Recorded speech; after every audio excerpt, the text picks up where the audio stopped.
nawe utarakanda subscribe kanda ako kamenyetso k'umutuku kanditseho subscribe kugira ngo uzajye ubona n'izindi video zitandukanye utasanga ahandi. Turabakunda.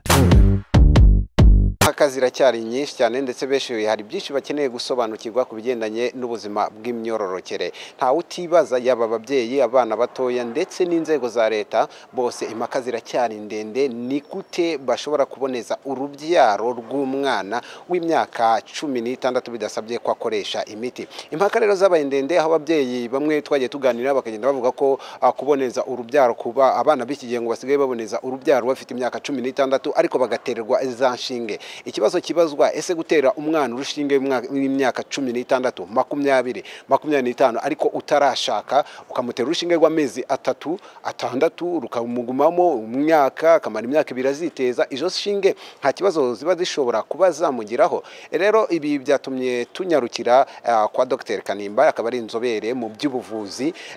Tugiye kumubaza ese byagira izihe ngaruka kukuba umwana w'umukobwa yatangira kuboneza urubyaro akoresha zino shinge, byamugiraho izihe ngaruka? Kuko abaturage benshi bakunda kuvuga ngo hari ubwo umwana abyimba amaguru, hari ubwo umwana ashobora kuba atabyara. Turashaka gukuraho icyo gihuha. Ese umwana koko ntabwo ashobora kuba yagira ibibazo byo kutabyara bitewe no kuba akoresha izo shinge? Ikindi ese nibwo buryo bwiza bwo kuba umwana yaboneza urubyaro, kuba yakwiteza ishinge, byamugiraho izihe ngaruka? Mureke tubonane na Dr Kanimba, akaba ari inzobere, agiye kudusobanurira byinshi kuri iki kibazo cyo kuba hari abana muri iki gihe bashobora kuba biteza izi shinge. Baranahari ngo benshi bajya biteza izi shinge, ariko ushobora gusanga uziteza nawe uvuga ngo nibwo buryo bwiza bwo kwirinda inda udatwita. Wenda rimwe na rimwe twirinda inda kugira tudatwita nk'abakobwa, ariko ntidutekereza kuri za sida, ntidutekereza ku ngaruka izishinge zishobora kutugiraho. Reka twinjire tubaze Dr Kanimba, ese kwiteza ishinge ku mwana w'imyaka 19, 18, umwana cyangwa umwana w'umukobwa wese utarashaka bishobora kumugiraho izihe ingaruka ku bigendanye n'urubyaro bwe cyangwa se ku buzima bw'imyororokere bwe bwite? Urakoze. Nitwa Dr Kanimba Pierre Celestin, nkaba nkorera hano muri Polyclinique la Medicale iri ahanga hafi ya Saint Paul mu mujyi wa Kigali. Nkaba nkuko bikunze gukorwa mu yandi mavuriro menshi mu bindi bitaro ndetse n'ibya leta, natwe dutanga uburyo bwo kuringaniza imbyaro. Muri ubu buryo bwo kuringaniza imbyaro ibibazo koko ntibibura, uretse n'abaturage babyibaza n'abaganga bagera bakanabyibaza, kuko buriya hari ibibazo bikomeye, kuko umwana wo hagati y'imyaka 15, 25, 24 n'abana baba bamaze kugera mu gihe cyo kuba babasha no gukora imibonano mpuzabitsina. Imibonano mpuzabitsina iba ifite ibibazo bindi bijyanye nayo. Icya mbere, umubyeyi uwo ari we wese ntawifuza yuko umwana we yatwara inda y'indaro. Umubyeyi uwo ari we wese ntawifuza ko umwana we yakwandura sida. Umubyeyi uwo ari we wese ntawe kwifuza yuko umwana we yakwandura indwara zijyanye n'imibonano mpuzabitsina. Ukatekereza ukavuga se byagenda bite kugira ngo uyu mwana atazatwara inda y'indaro? Gusa ku kibazo nyirizina ubwacyo cy'abana b'abakobwa biteza inshinge, dusanzwe mu by'ukuri tunahana ababyeyi bafite ingo. Icyo kibazo kirareba ababyeyi, abantu bari mariye n'abatari mariye, ariko muri icyo gice imyaka munsi y'imyaka 25, ubundi abenshi baba bataranashaka. 24, 23 hari n'ababa barashatse. Aba bantu ikibazo kirabareba ku buryo bwihariye, mudavuga muri iyo kategori y'abantu. Niba uyu munsi umuntu ari mariye agaterwa urushinge, izo nshinge batera zimara bongera gutera nyuma y'amezi 3, wabanza kuvuga ute nta ngaruka bimugiraho? Ese bamuteye ataranashaka, ese nta ngaruka bimugiraho? Niko ikibazo giteye. Icyo kibazo rero giye ndashaka kwisubiza gusa, ubundi izo nshinge turazitera koko. ni uburyo bwiza bwo kuringaniza imbyaro, ariko si kuringaniza imbyaro n'icyo ubwabyo. Kuringaniza imbyaro si ukubuza kubyara. Kuringaniza imbyaro ni uko bakubwira bati urabyara mu gihe gikwiye, urabyara mu gihe ubishaka, urabyara mu gihe imiti itari bukugireho ikibazo. Icyo rero izo nshinge ni imiti myiza ituma abantu baringaniza imbyaro baba bazi neza yuko hafi 99% ko iyo nda itazajyamo. Ariko tukagenda tugira izindi mpungenge kubera yuko izo nshinge zifite icyo zihindura gato mu buryo bw'imibereho y'abakobwa n'abadamu. Iyo bakiri bato nka kuriya, nk'umwana w'imyaka 15 aba afite akenshi ababyeyi iyo uganira nabo aravuga ati umukobwa wanje yagiye mu mihango afite imyaka 13, uyu munsi afite 16, ariko regere ziraza, imihango iraza muri uku kwezi ikazamara andi mezi 6 itaraza, nkazagera nyuma y'amezi 3 izikongera zikagaruka. Urumva ko biba bitarafata umurongo nyawo. Oya, nakubwiye ubusanzwe ntacyo yafashe, ntacyo yafashe. Noneho ukabanza ugategezwa gute se, noneho ni twongeramo tukamutera izo progestatif zitangwa uko ni za hormone zitangwa. Izo za hormone ntiziribuze noneho zikabivanga byose, kuko buri hari abo tuzitera mu by'ukuri umuntu afite imyaka 23 ariko afite abana 2, abana 3. Abo hari ubwo turazibatera kuko afite abana be 3. Icyo bikora gusa nuko ovulation igabanuka, yagabanuka umubyeyi akazagera aho ati ndashaka wa 4, yashaka wa 4 bigafata umwanya runaka mbere yuko inda ibasha kongera kujyamo. Iyo atigeze abyara rero ni ikibazo kindi nacyo gikomeye, kuko urabanza ukibaza ese ubu buryo bwo gufasha ababyeyi, byo gufasha abana b'abakobwa nibwo? Ukavuga uti ntabwo ari bwo, kuko dukurikije umuco wa Kinyarwanda, imibereho y'Abanyarwandakazi, aragenda agashaka, yamara gushaka rimwe na rimwe agategereza ko indi ijyamo ntigemo. Kubera iki? Kubera yuko izo nshinge hari igihe zimara kinini mu mubiri, zamara igihe kinini mu mubiri yashaka ntahita atwita. Kandi ahangaha Abanyarwanda bakunda ko umuntu iyo washatse no gutwita birajyana. Byatinda rero bikabiteye ibindi bibazo, bigatera izindi mpungenge. Ariko umuti ubwawo bo ntacyo umutwara bitewe n'igihe awufashemo. Iyo ufashe igihe kirekire zigera aho ngaho icyo bita ikintu gitanga intanga, ndavuga za overe. Za overe zigera aho ngaho kubera ko zitakomeje kubaho gukora nk'ibyo zari zisanzwe zinakora, zikagera ukaba wanategereza igihe kirekire mbere yuko iyo ibasha kujyamo cyangwa ntinajyemo.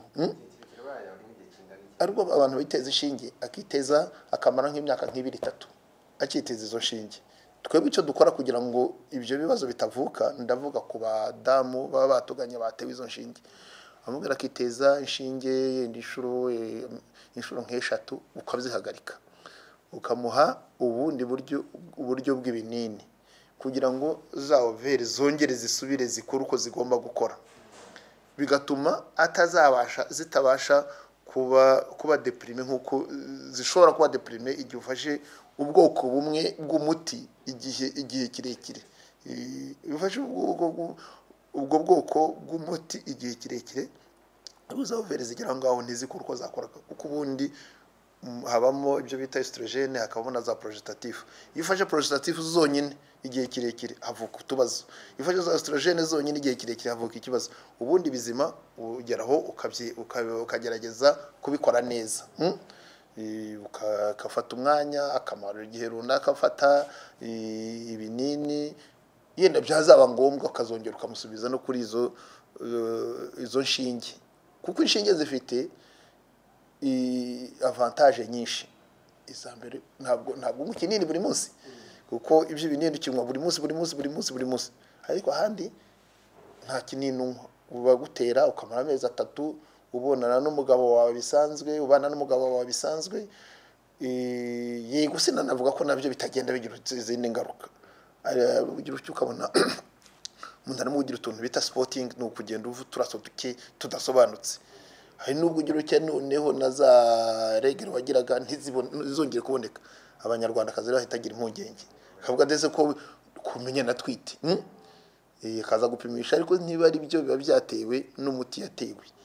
Bivuga ngo ku kibazo wambajije, twebwe uko tubigenza, simvuga ko ari cyo zatwara umwana, ariko icyo zitwara gusa iyo bifashe igihe kirekire. Urumva ko umuntu agomba kwiteza buri mezi 3.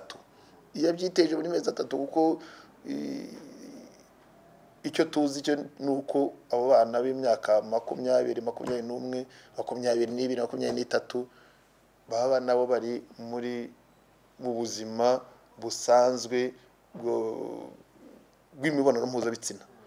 Byaba bityo no kwifata, niyo ubundi nizo nama tuvuga, avuga ikintu cyoroshye, umwana niyifate azagera igihe izo contraceptif azifata zidafite icyo zonona na gito, nta mpungenge nimwe zitera ababyeyi. Izo z'inshinge twebwe ndavuga yewe nihereho, ngewe nkunze kuziha abantu bafite abana barenze 2, kuko iyi sosiyete twifuza yuko abantu batagira abana benshi. Iyo rero wifitiye abana babiri wibitseho bamugani ya magambo, wifitiye abana bawe 2 bagutera urwo rushinge, wa gatatu ntahitaza, ntacyo bigutwara. Ariko iyo uri umwana w'umukobwa ukaziteza, ugashaka, ugategereza ko indijyamo ntijyemo, agahinda gahita kaza mu muryango, kaza mu babyeyi bawe, kaza ku mugabo wawe, ukavuga uti ibizima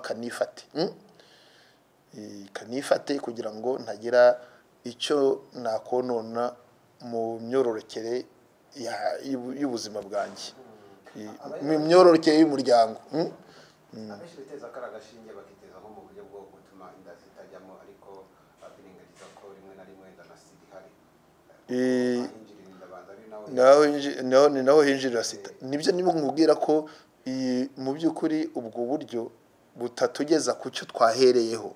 Icyo twahereyeho cya mbere mu mibereho y'umwana w'umukobwa, ikintu gikomeye muri ibyo ngibyo nuko aboneka uburyo umwana w'umukobwa adatwara inda, uburyo umwana w'umukobwa atandura indwara zijanye n'imibonano mpuzabitsina, atarwara sida kuko nayo irahari.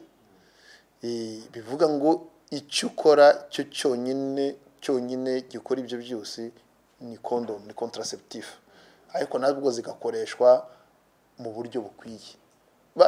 Barabitekereje, bagenda ndavuga porogaramu za leta zikagenda zijyana izo za condom mu bigo by'amashuri. Kuri mwe mumba uzajyamo zigomba kujyamo, ariko abana bagomba kwigishwa byuzuye. Kwigishwa byuzuye ntabwo ari kubahabura. Abana bakabyumva, bakumva icyo bimaze, bakamenya n'uburyo bwo kuzikoresha, bakamenya n'uburyo n'icyo zimaze, ukabiha agaciro kabyo.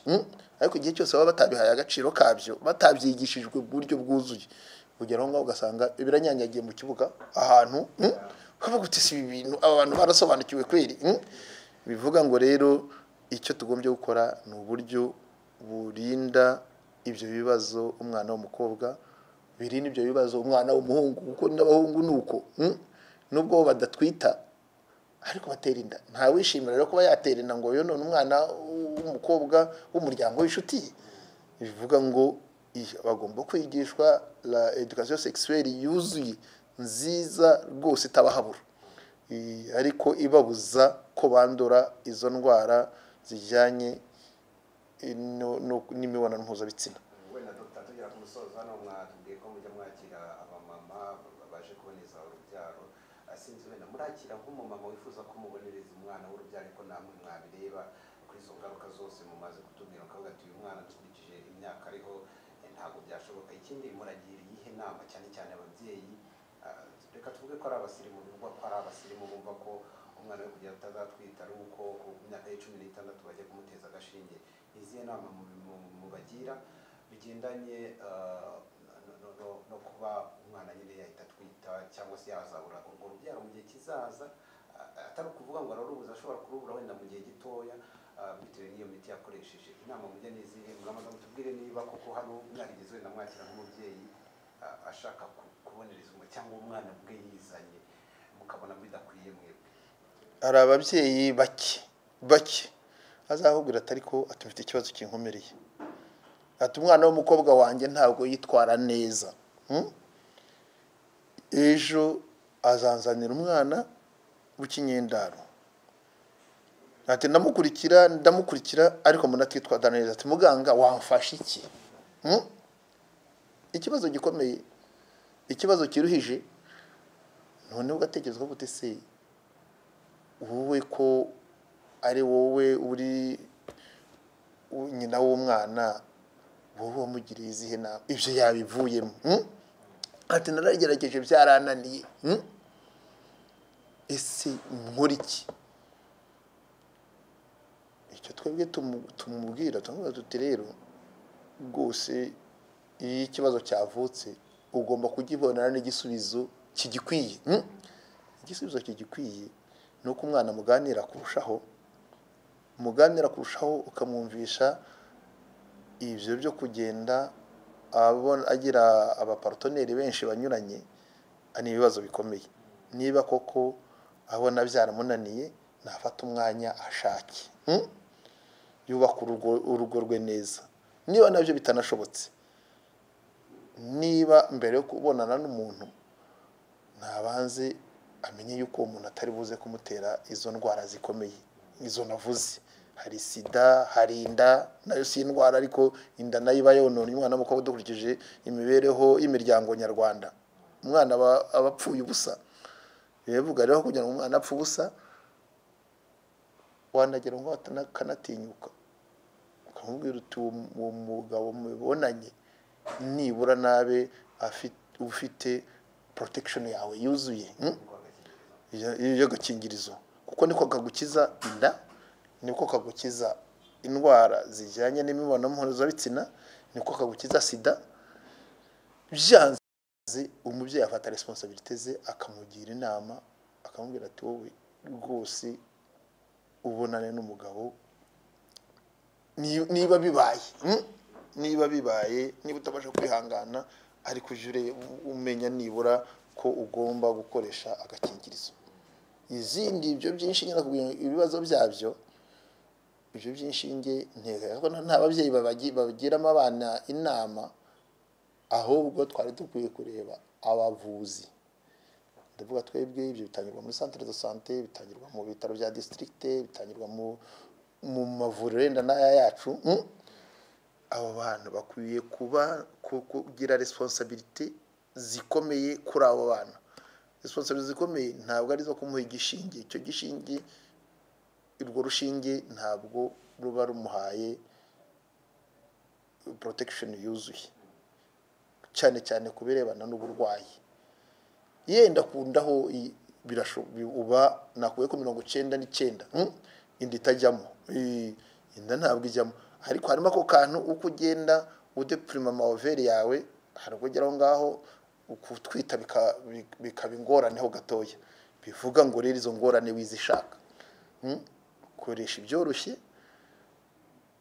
ibyoroshye, uzi ibyo ukora, atari ukuza ibyo byo kubatera inshinge. Hari ubwo babatera no batazi ibyo bakora, ukamenya yuko uwo mwana uzanamukurikirana, kuko niba yiteje urushinge uyu munsi akarwiteza nyuma y'amezi 3, akarwiteza nyuma y'amezi 3, akarwiteza imyaka 3 ikurikiranye cyangwa 5, urabizi kuri mubonona ubuzima bw'imyororokere ye. Ibyo wibikora, ndavuga niba uri umuvuzi, ba umuganga responsable, uvuga uti rwose uyu mwana ngomba kumushyira mu nzira zikwiye, bitazamutera ibibazo mu buzima bwe busanzwe. Abo ngende mubwira cyane cyane n'abaganga, ababyeyi nibakore education sexuelle y'abana babo neza, babatinyuke kuko nitubitinyuka ngo tuvugane n'abana bacu tunamenye n'ibyo babamo ntabyo tumenya. Bivuga ngo uyu munsi iyo ntuza tukwiye kuyirenga tukaganira n'abana tukabumva tukanamenya n'imibereho yabo. Hari ubutayimenya ubaho, umwana uramubyara akaza ukabyana mu mashuri, ibindi bikurikiraho ntubikurikirane munsi ku munsi. Twebwe tuba turi n'abagabo uravuga uti nyina arabikurikira, nawe ntabyo akurikira. Bivuga ngo igihe cyose ibintu bitabaye porogaramu ngo umuntu mubwire uti misiyo yawe ya mbere niyo kumenya imibereho y'aba bana b'abakobwa. Henda turagenda tukajya mu kazu kanakabamo ibibera ahandi ntabwo ubizi. Bivuga ngo ntitwabibaharira, ndavuga ababyeyi b'abagore ngo rero tuharire ibyo ngibyo, natwe tugomba kubijemo abana tukabigisha. Akaba umwana umaze kugira imyaka 18 19 wari umwana mukuru ushobora kumva, ushobora kumenya ikibi n'icyiza, tukirinda n'abagizi ba nabi. Niba wowe uri umurezi, menya yuko uburezi hari ibyo bukubuza kuba washuka umwana w'umukobwa.